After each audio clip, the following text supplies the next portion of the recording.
Ticketies and Transportation, Mr. Julian Skeet, staff members of the division, staff members of the Eco-Industrial Development Company, and Fort King George Lighthouse Project Team, CEO of the Tobago Tourism Agency Limited, Mrs. Sandra Ortoni, and members of the Board of Directors, other invited stakeholders, specially invited guests, ladies and gentlemen, good afternoon. I am Davia Chambers, and I am your MC for this afternoon's very short program. It is an honor to have, yes, short. It is an honor to have all of you here as we witness the reactivation of this iconic beacon of navigation and heritage. Welcome once again. Ladies and gentlemen, this lighthouse represents not only a guiding light, but also a symbol of Tobago's rich history and legacy. Today, it's being recommissioned, as we all know, reaffirming its significance in our community. At this time, ladies and gentlemen, please help me to invite to the lectern the Administrator of the Division of Tourism, Culture, Antiquities, and Transportation, Mr. Julian Skeet, to deliver the opening remarks.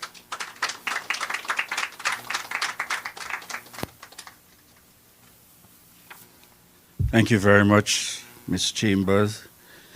The training in me inclines me to go through the full protocol list again. And then I also remember in my capacity as administrator that we have steel pan preliminaries this evening. So it might be a good middle ground to say Chief Secretary, Deputy Chief Secretary, and all other established protocols here this evening. Good evening to you all. And I can't forget at all my proud area representative, I'm sure sitting here, Secretary Natisha Charles Panting. Good evening to each and every one of you gathered here. This evening is certainly a pleasure to warmly welcome you all on behalf of the Division of Tourism, Culture, Antiquities, and Transportation on this momentous and historic occasion as we recommission the historic Fort King George Lighthouse. It is truly a proud moment in history for the Tobago House of Assembly and most certainly by extension the people of Tobago. And if you like me, is an even prouder moment as a villager remembering sliding down those areas here, not even knowing the significance of this historic site at the time. Of a beloved landmark, but to honor its rich, vital role it has played in shaping our cultural and maritime heritage. This project signals our division's continued commitment to preserving our antique Tobago's tourism product. As we stand here today, we must certainly take the opportunity to extend for their commitment to this project and bringing phase 1 to its completion. Let me also take this opportunity to staff for providing the requisite support to ensure that we are giving that indication as Team .cat working together with our partners to make it happen. For decades, the Lighthouse has stood as a beacon of safety, guidance across our shores. And therefore now it continues to shine perseverance,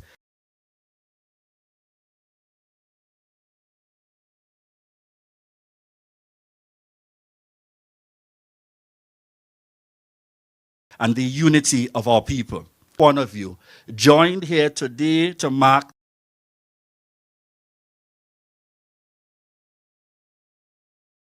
this very special guardian and a symbol of enduring legacy of Fort King George and the people to our beautiful shores and awakens a new appreciation in the hearts of our people for each and every one of you. I thank you.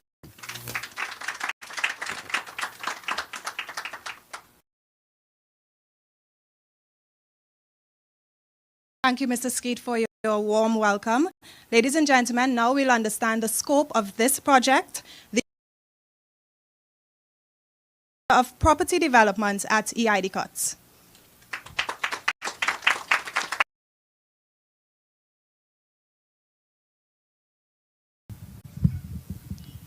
Thank you. Good evening, everyone. Please allow me to stand on the protocol previously observed. I am only the manager of property development, no fancy title. All right. So on this evening, I bring remarks to you on behalf of the EIDCUT board and management, of course, the project's development team at the EIDCUT. On behalf of the board and management, we say we are proud to deliver the refurbishment of the Fort King George Lighthouse facilities. Now, let me distinguish between the Lighthouse building and the refurbishment works and the beacon, that is to be replaced as well. So the project, as we know, it was initiated sometime back in September 2023. We would have met with the Division of Tourism, Culture, Antiquities, and Transportation, and through the engagement, EIDCUT was engaged, and we would have developed a program. Phase 1 includes the refurbishment of the lighthouse and the beacon, and phase 2 involves the design build of an observation deck, which is to come. EIDCUT would have engaged in the required project procurement process, which resulted. We recall in August 2024, the division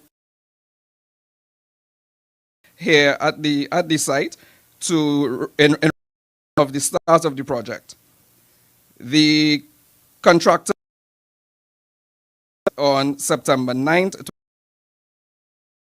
2024, with the initial expected completion date of mid-November. Like any project undertaken, resulting in substantial completion being at 2024. In summary, the scope of works include masonry works, repairs to the wall surfaces and installation of guardrails and metal works, new access ladder, provision of new windows and doors, roof works, which included the removal and cutaway of the existing roof, construction and installation of new roofs, inclusive of all supporting framing, sheeting, flashing, and guttering, etc. The demolition and cleaning of the internal spaces. If we knew how inside here looked prior to August, it felt like another pandemic waiting to happen, right? The repairs and supply and installation of finishes, including the acoustic ceiling tile, grade non-skip epoxy floor to the apron, supply and installation of the wall and floor tiles, painting to the interior spaces, installation of blinds and burglar proofing, creation of new workstation within the lighthouse for the operator. It's also included mechanical, electrical, and plumbing upgrade works, inclusive of suitably placed outlets, provision of 12,000 BTU air conditioning units, so inside is now warm and cool, provision of new fire detection and suppression system, inclusive of the addressable panel, smoke detectors, pull station, horn and strobe, annunciators, and a fire extinguisher. Supply and installation of new off-site CCTV monitoring and security system. Replacement of the beacon, which is a long lead item, which is expected to be, the replacement of the beacon will be replaced in February 2025. What we will see today is the upgrade works and the repair to the temporary beacon that we'll recognize later on in the evening. The project, like any other, is a unique project in its delivery, as we aim to refurbish the existing facilities to improve the general appearance and functionality of the lighthouse structure. The undertaking required several rounds of consultation with various parties and groups, including Maritime Services of the Ministry of Infrastructure Works and the Ministry of Infrastructure Works and Transportation, and in Trinidad, and the Tobago Heritage Conservation Society, management and staff at DOTCAT, which was very insightful for the history and knowledge sharing in respect of the project. The delivery of this project today is not by chance, but by hard work, planning, communication, and collaboration. We are also pleased to know that there have been no reported accidents and injuries during the execution of these works, which we take very seamlessly, and we take good pride in recording and reporting. Right? We wish to thank, of course, and administrator for your entrusting the aid cut with this project. Of course, our client representative, Ms. Leandra Tousse, for her support and dedication along the way. Representatives from the Maritime Services for their ongoing consultation, led by Director Mr. Alfred, Mr. Toppin, and Mr. Caesar, the Lighthouse operator. Of course, our contractor, representative, and team, Parks International Limited, for his hard work and dedication. And most of all, to the young, passionate, and committed projects team at the AIDCUT. Of course, our design team, Mr. Curlon Duke and Mr. Anil Wright. This project, the building refurbishment, the selection of the finishes, etc., was designed in-house to AIDCUT and, of course, approved by DOTCAT. Right? So this was a project that was designed in-house to AIDCUT, local to Tobago. The project was led by our senior project manager, Mr. Twain Wallace, and our assigned project manager, Mr. Mikhail Gardner. And of course, the support team by our construction technician, Ms. Sheila Pereira, project support officer, Ms. Tinamret Pritchard, administrative associate, Ms. Janelle Graves. And it must be noted that special mention must be made to our supporting departments that help the process, help the project management process. And this include, of course, our procurement unit, who would have done the procurement exercise, our finance department, who help us pay the contractor, our HSSC unit that help us supervise the works, and of course, our marketing team that work closely with DOTCAT for the provision of this event this evening.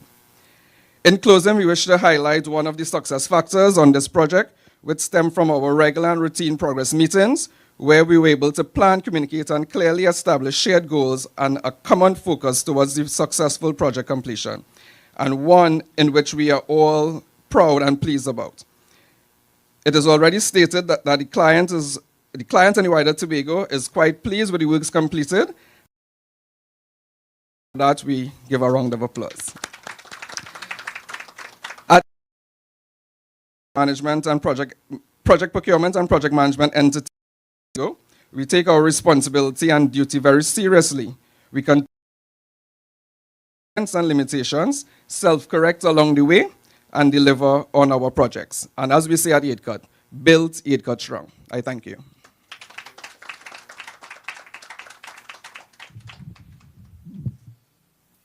Thank you, Mr. Martin. Now, I'm sure if you've been to Fort King George before, which I think you've all been, right? Right? You'll know this performer, Mr. Darren Thomas, also known as Farmer Dan. He's always equipped with his guitar and ready to sing. And this afternoon, he's ready to do just that. But just to tell you a bit about Mr. Thomas, he's been a performer for more than a decade, and he was actually one of the finalists at the recently concluded Tobago Star Quest.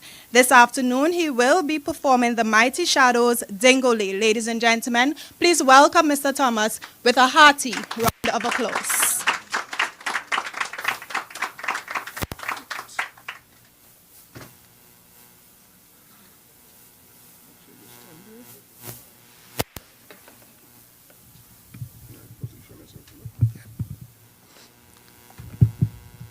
Greetings.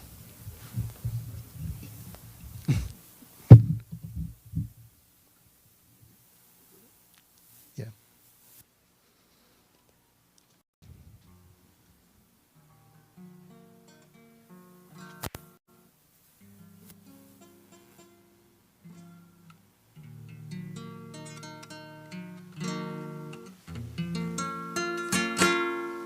Music sweet. Music sweet,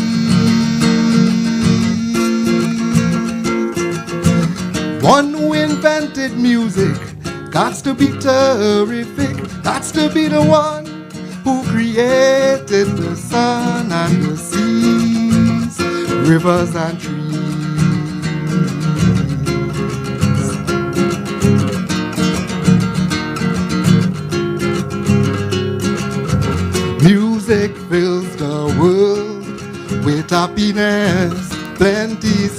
sweetness and togetherness. Music has no friend or enemy.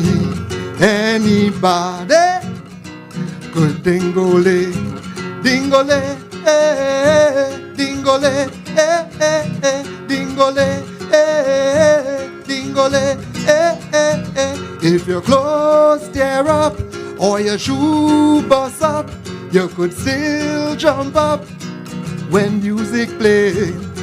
Oh lady, young baby, anybody could dingole, dingole, dingole, dingole, dingole, ay, ay, ay, ay. Melody, harmony. Music is the atmosphere. Sweet music is everywhere. Even in the park, in the dark, a blind man can find a melody.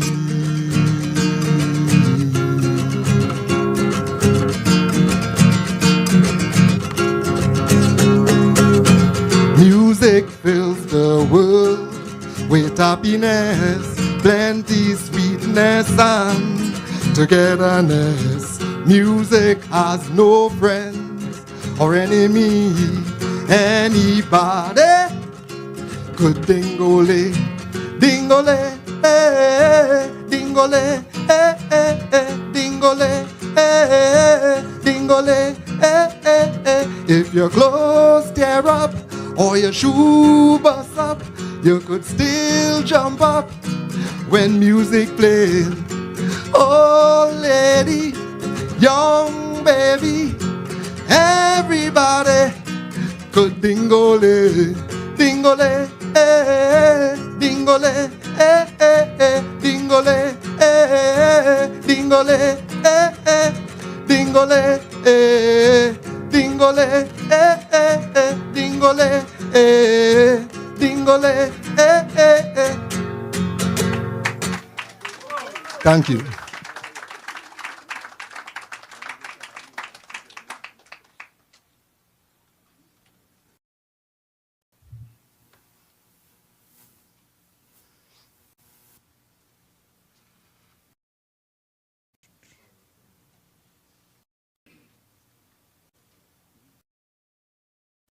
Thank you, Darren. Ladies and gentlemen, can we have another round of applause for him? And I just pause at this time to recognize and acknowledge the presence of former Assemblyman here with us, Mr. George Stanley Baird.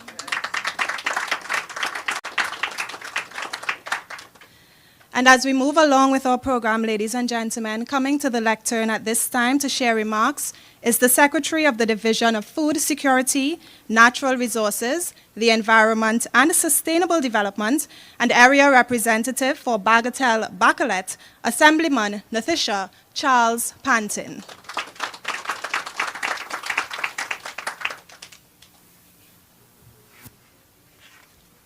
A pleasant good afternoon to everyone. And I know my Chief Secretary of Tobago would forgive me if I say, let me stand on already established protocols. I spent the entire day in the East. So, yes. Looking at sites just like this, just on the sites under my purview. So, I'm extremely tired this afternoon.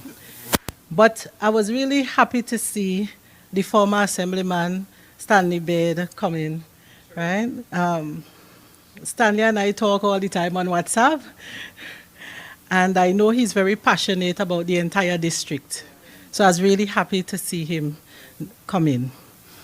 So it is an honor to stand here at the recommissioning of this historic Fort King George Lighthouse, what one may consider an enduring symbol of Tobago's rich and complex colonial history.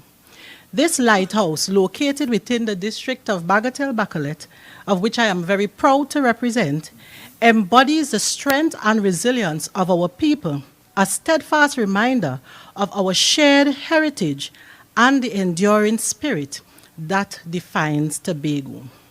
Throughout history, Tobago changed hands more than 30 times during the colonial era.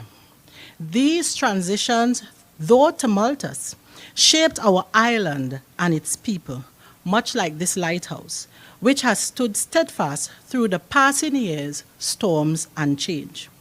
It remains a testimony of the challenges we have faced and triumphs we achieved together. Today, the recommissioning not only restores a vital piece of our heritage, but also enhances its role as a cornerstone of Tobago's tourism landscape. The refurbished facility, some of the upgrades, I'm told, are an updated interior, enhanced security systems, and restored architecture, promises a new level of comfort and utility for visitors. And might I say myself, I've been here, and my first date was right here. Beyond the physical upgrades, it presents an invaluable business, leveraging this historic site for economic growth and cultural enrichment. I must extend congratulations to Secretary Boris and her team at the Division of Tourism, Culture, Antiquities and Transportation, EIDCOT, and all those involved in this tremendous effort. Your dedication to preserving this upgraded lighthouse is that this upgraded lighthouse will serve as a beacon of hope and pride, reminding us of our past, but also guiding us towards a bright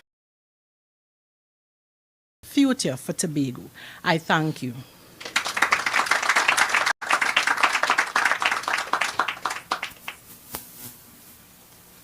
Thank you, Assemblyman Charles Panton.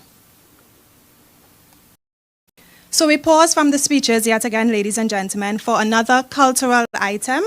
Now, this artist speaks the language of music through soulful tones on the saxophone. He is Mr. Stephen Adeyemi. Ladies and gentlemen, let us welcome him.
Thank you, Stephen, for that performance. Ladies and gentlemen, give him yet another round of applause.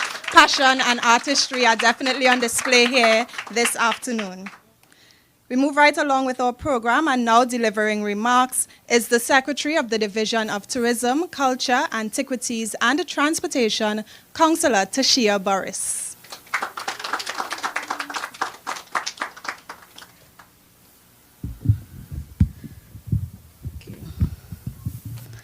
Thank you, Ms. Chambers, and good evening, everyone. Did you all have lunch today? Good evening, everyone.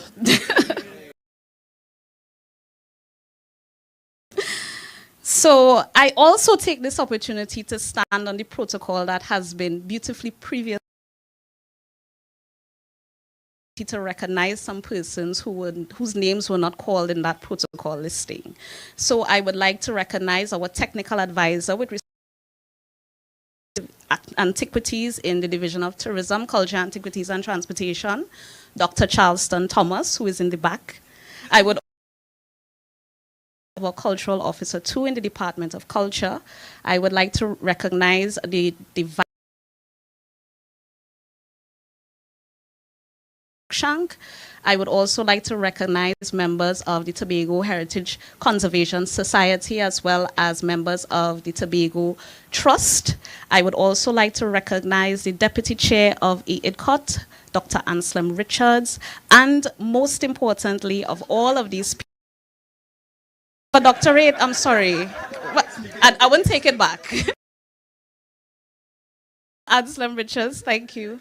And I would also like to especially recognize former Assemblyman and former Secretary of Tourism, Mr. George Stanley Beard, who is in our presence this afternoon. So when I have to choose between being scripted and speaking from my heart, I kind of lean towards speaking from my heart. So Sean, I'm going to rubbish the speech that you wrote for me. Right? Because everybody's going to say the same thing. We're going to talk about the lighthouse being a beacon of resilience and hope. We're going to talk about putting on that symbolic light. But I want to give you a little insight as to where this project started. So this actually started almost immediately as we came into office. I remember the Chief Secretary and I, as well as some other secretaries, we attended a meeting with the Minister of Works and Transport at the Victor E. Bruce building, and we were discussing all matters related to works and transportation on the island, and the Department or Division of Maritime Services is actually responsible for the lighthouse, and a conversation started that it has been in disrepair for so long, and a commitment was given on that day for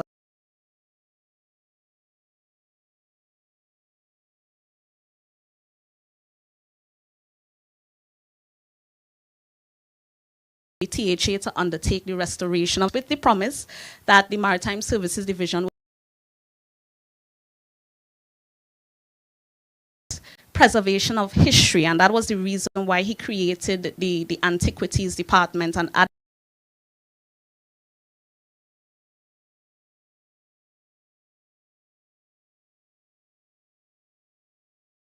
of our tourism product. And Fort King George stands as one of the most recognized subject, was conceptualized back in 2022. Now, it has had to out many fires on, on the way here, but as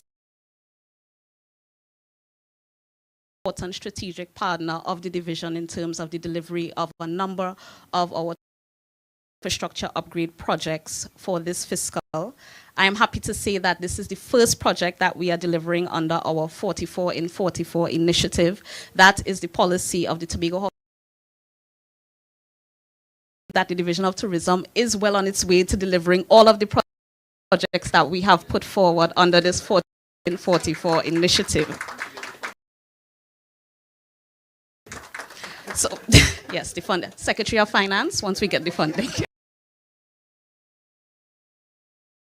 Mentioned something that stirred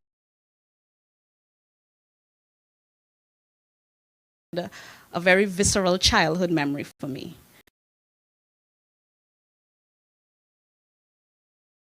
And see them later to compete in our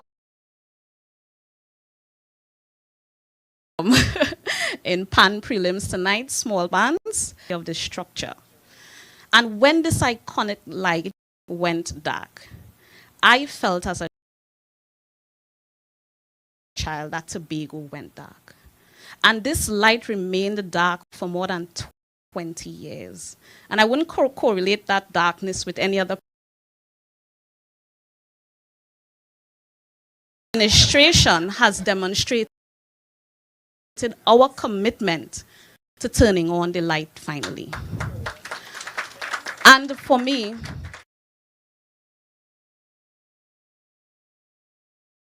taken place on the 30th of December.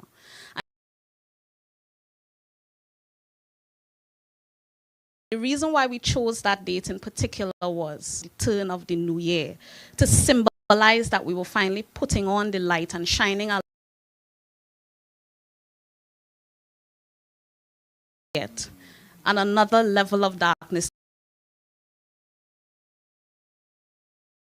descended on with the declaration of the state of emergency. And we felt that at that time, but I can tell you this, nothing happens by chance. And this ceremony this evening has taken on even more significance for men and women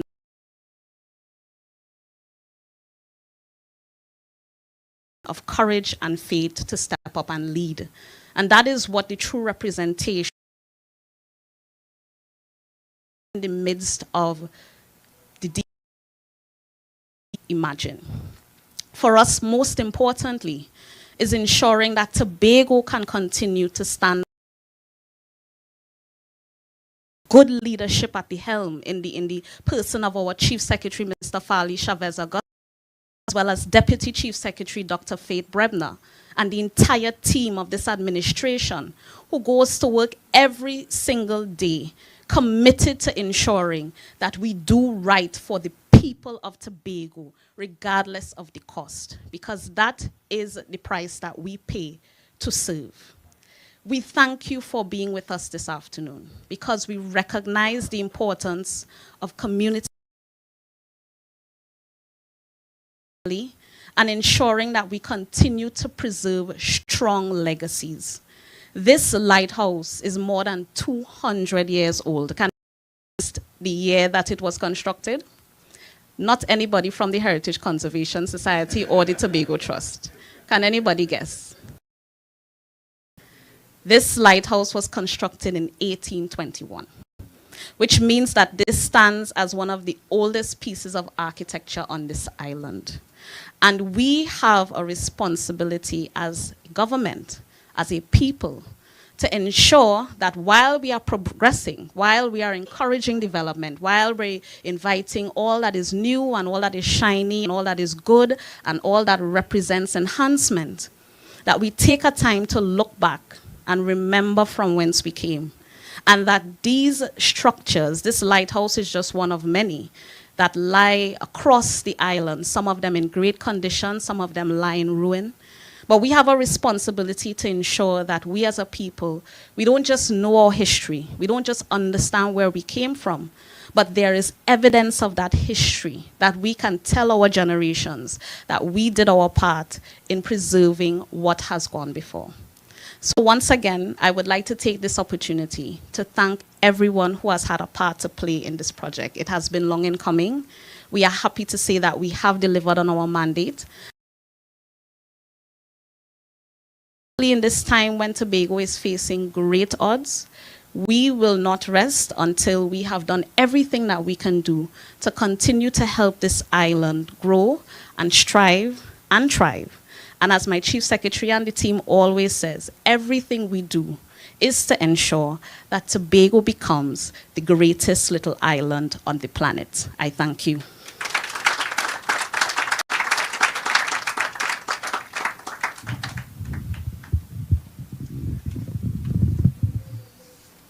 Thank you, Councillor Boris, for your heartfelt remarks. Ladies and gentlemen, it is now time for the feature address being delivered by the Chief Secretary of Tobago, Honorable Fali Augustine. Please stand, ladies and gentlemen, and join me in welcoming him to the lectern. Thank you very much. You may have your seats. Presiding Officer, Ms. Abby Taylor, Deputy Chief Secretary, Dr. Bremner, Secretary, Councillor Tasha Burris, Assistant Secretary Niall George, both in the Division of Tourism, Culture, Antiquities and Transportation, all other secretaries and assistant secretaries, Administrator Skeet, Julian Skeet, former Secretary of Tourism, Mr. Stanley Baird, and of course you distinguished ladies and gentlemen, good evening.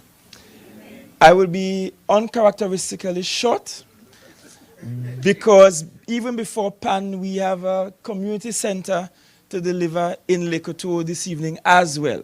So quite a lot is happening in just one day. Yes, speaking to the performance that the team and the deliverables are just rolling off of each other. But I just want, as I said, I call to memory a few experiences I have had over the last perhaps 5 or so years. The first is that I am in the UK with school children, and they're insistent on going to see some God-forbidden place out in the cold to watch some people march up and down and through a gate. And forgive me if I sound brutally anti-colonial, but I am. And in that moment I said, but we have so much more to offer than just looking at this pageantry day in, day out. And there are thousands of people there in the cold just looking at the pageantry of the moment. What's significant about it? Literally just changing of the guards on an hourly basis. And then fast track to 2022, I am at World Travel Market, and we have the Wanderlust Awards, and it's in the British Museum. And you're walking through the British Museum and you're seeing everything that belongs to everyone else, everywhere else in the world being stored there. And then I can't help but think about Tobago and so much artifacts, so much history we have just lying around in our gardens. You just walk through people's yard and they're just planting flowers in the old copper, as we call them. People were making farine in them at one time. They're just there all over the place. To the extent that at some point, maybe about 6 or so years ago, I was battling with a villager in Castara for selling a cannon to someone else, because the history is just everywhere around us. And there I was in a strange country where they make it their duty to collect artifacts from all over the world, from everyone, everywhere in the world. And people are paying huge sums annually to go and to just see these artifacts. And then a year or so ago, at the invitation and the expense of the French government, I was invited to Paris to look at particularly their breakdown of local government, because they have in excess of 3,000 of these provinces that they all manage. And on one evening off, they took me to the Louvre to see this famous Mona Lisa. I mean, the portrait isn't even that large. And there I was again among a throng of people just trying to get a clear photograph, a clear shot of myself with the Mona Lisa in it. And I could not help but think about Tobago and what we have to offer. And the simple message I will have for Tobagonians is that there is value in restoring and keeping our artifacts intact. There is value for our tourism sector, and those who are looking for a new attraction for our visitors, a new tour for our visitors. There is value for our children who must learn about why we are the way we are and what brought us to this place. There is, beyond that intrinsic value, there is value in dollars and cents for our small island. And should we really do meaningful archaeological digs around the island, we will discover that we have quite a lot of valuable things that other people in other parts of the world will love to have. I have a serious concern, and that's why the Department of Antiquities was formed. Because I have a concern that we may just not know what we have insofar as our artifacts. And that if we don't know what we actually have, then it means that it's easy for someone to come in here, pick up something, put it in a suitcase, because some valuable artifacts can fit in a pocket, and go away with it, and no one will ever know that that which is of great value was once lodged somewhere on the island. And so the department has a task to do an inventory of our artifacts everywhere across the island, to protect the artifacts, to catalog them, and to, of course, use it as a marketing tool for the island, and to see how best we can monetize our artifactual assets. And so I wish to congratulate the team at ITCOT and at .CAT for this evening's achievements. It was not so long ago that we actually did a tour here. In fact, I walked here twice, on one occasion with the Minister of Works and Transportation, on another occasion with the team from ITCOT and the team from .CAT, as we look at what we can do in this space, not just the restoration of the lighthouse. It is important that we celebrate these wins, and it is important that we look at all our other historical spaces and look at how we can monetize them. Just look at this wonderful fort that we have here, the entire campus here, and the fact that you could literally jump in a car and drive up here at no cost to you. You can enjoy all of this at no cost to you. I guarantee you that in other parts of the world there will be a cost attached somewhere down the road before you even get in on the compound. And that's where we have to get to, because it costs quite a lot to maintain historical artifacts. And again, we could have bulldozed this and just built a brand new modern lighthouse. Perhaps would be cheaper. But I know that those in the Historical Society wouldn't be so pleased with that. But then the value on the back end will be far less than the preservation of our history. All of our history, all of it weren't pleasant, but all of it is worth telling at this time. All of it is worth preserving at this time. And so, again, congratulations to the team. Congratulations to .CAT. I think this is the first of the 44 projects on the list to be delivered in fiscal 2025. So you're out the gates ahead of the others. Hint, hint, all the other divisions who are here, no pressure at all. The race is not for the swift, but we certainly want all crossing the finish line together. Thank you, God's richest blessings, and we look forward to officially opening the facility.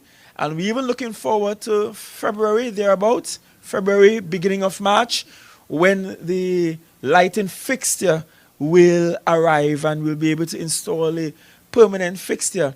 The secretary hinted at it. The deal was that we were to do the restoration and the ministry replace the light, but we just have to, I guess, do it all on our own. That's what autonomy is about. All right? So thank you and God's blessings.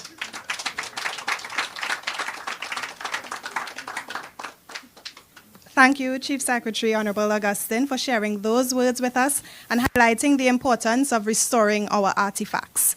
As we come to the close of this part of the ceremony, ladies and gentlemen, I would like to thank each and every one of you for joining us this afternoon. We've reached the highlight of today's event, the official recommissioning of the Fort King George Lighthouse. I would like to invite at this time all of our dignitaries to the plaque unveiling, the turning on of the lighthouse beacon, as well as a tour. Thereafter, our guests are invited to tour and receive refreshments. Ladies and gentlemen, thank you once again for being with us, and do enjoy the remainder of the evening. I'm Davia Chambers.